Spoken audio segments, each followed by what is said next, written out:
আরুফ তখন তার এইচএসসি পরীক্ষার প্রস্তুতি নিচ্ছিল। একদিন সে ও তার দুই বন্ধু মহিম ও সোহাগ সিদ্ধান্ত নিল তাদের পরীক্ষা শেষে তারা কোথাও বেড়াতে যাবে। তো স্থান ঠিক হলো সোহাগের নানার বাড়ি। তো যথারীতি তাদের পরীক্ষা শেষ হলে তারা একটি বাসে করে সোহাগের নানার বাড়ির উদ্দেশ্যে রওনা দিল। সন্ধ্যার পর বাস থেকে নেমে একটি টোটোতে করে পৌঁছে যায় সোহাগের নানার বাড়ি। সকলে খুব ক্লান্ত থাকায় অল্প কিছু খাবার খেয়ে তারা দ্রুত ঘুমিয়ে যায়। পরদিন হঠাৎ সোহাগের খালা ভীষণ অসুস্থ হয়ে যায় এবং তাকে হাসপাতালে ভর্তি করা হয়। ওই দিন বিকেলের পর মারুফ একা একা বেশ কিছুটা দূরের একটি দোকানে যেয়ে সিগারেট ও চা খাওয়া শুরু করে। কিছু সময় পর তার ফোনটি বেজে উঠল। সোহাগ ফোন করেছে। এই শোন, আমরা বেশ কিছুটা দূরে ঘুরতে যাচ্ছি। তুই আমাদের সাথে যেতে চাইলে দ্রুত বাড়ি চলে আস। না, এই সন্ধ্যায় কোথাও যেতে ইচ্ছে করছে না, তোরা চলে যা। এরপর মারুফ ওই চায়ের দোকানে আরো কিছু সময় অবস্থান করে।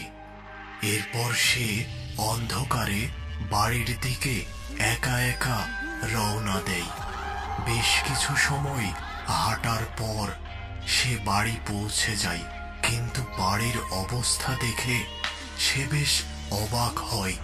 বাড়িটি সম্পূর্ণ অন্ধকার, কোথাও কোনো বাতি জ্বলছে না। মারুফ তখন দ্রুত সোহাগকে ফোন করলো। কিরে, সারা বাড়ি অন্ধকার, বাসায় কেউ নেই নাকি? আরে হ্যাঁ, আমরা এখন হাসপাতালে। আমার খালার খুব খারাপ অবস্থা, কি হবে বলা যাচ্ছে না। তুই একটু একা বাসায় থাক, আমাদের আসতে কিছুটা রাত হবে। এই রাতের বেলা একা এই বাসায় থাকতে হবে ভেবে মারুফের মনে কিছুটা ভয়ের সঞ্চার হলো। এবার সে ঘরে যেয়ে পরিষ্কার হতে ওয়াশরুমে গেল। পরিষ্কার হয়ে এসে সে বিছানায় শুয়ে ফোন চালাতে লাগলো। এভাবে কখন যেন রাত 12টা বেজে গেল। এবার সে একটি ল্যাপটপে কিছু কাজ করা শুরু করলো আর তার বন্ধুদের বাড়ি ফেরার অপেক্ষা করতে লাগলো। এভাবে রাত প্রায় 2টা বেজে গেল। এমন সময় ঘরের দরজার বাহির থেকে কারো হাঁটার শব্দ শুনতে পেল। প্রথমে সে ওই শব্দটিকে বেশি পাত্তা দিল না।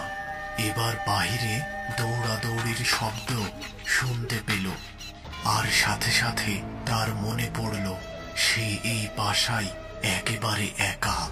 তাহলে কে বাহির থেকে এই শব্দ করছে? সে দ্রুত দরজা খুলে দেখল, কিন্তু কাউকেই দেখতে পেল না। সে ভীষণ অবাক হলো। এবার পাশের ঘর থেকে একটি চেয়ার ফেলার শব্দ শুনতে পেল। এবার সে ভীষণ ভয় পেল এবং দ্রুত তার ঘরের দরজা আটকে দিল। বিছানায় বসে সে ভাবতে লাগলো ওই শব্দটি হয়তো তার মনের ভুল। এমন সময় বাহির থেকে কিছু কুকুরের কান্নার শব্দ শুনতে পেল। মারুফ ভীষণ ভয় পেল। সে দ্রুত বিছানায় শুয়ে ঘুমানোর চেষ্টা করল। এমন সময় ঘরের জানালায় সোহাগের খালার মতো একজন মহিলা এসে বলল, মারুফ, তুমি একটু বাহিরে আসো। সোহাগের খালা ভীষণ অসুস্থ হয়ে হাসপাতালে ভর্তি ছিল। তাহলে এই মহিলাকে? এবার সে বুঝতে পারে এই মহিলা আসলে কোনো জিন। সোহাগের খালার বেশে কোনো জিন তাকে ডাকছে। সে ওই সময় ভীষণ ভয়ে অজ্ঞান হয়ে যায়। সকালে দরজায় ভীষণ কড়া নাড়ার শব্দে ঘুম ভাঙে মারুফের। দ্রুত সে দরজা খুলে দেয়। কিরে, ঘুম ভাঙতে এত দেরি হলো কেন? আর একটা দুঃসংবাদ আছে, আমার খালা গত রাতে হাসপাতালে মারা গেছে। মারুফ ভীষণ হকচকিয়ে যায় এবং গত রাতের ভৌতিক অভিজ্ঞতার কথা তাদের জানায়। এসব শুনে সোহাগ ও মহিম ভীষণ ভয় পায়।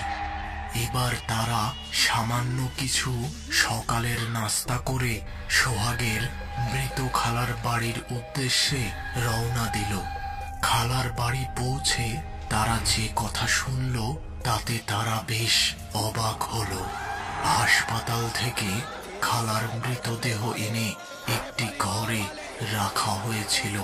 কিভাবে যেন ওই ঘরের দরজা আটকে যায়। এখন দুপুর, কেউ ওই দরজা খুলতে পারছে না। একজন বড় মাপের হুজুরকে ডাকা হয়েছে। তিনি আসলেই কিছু একটা ব্যবস্থা হবে।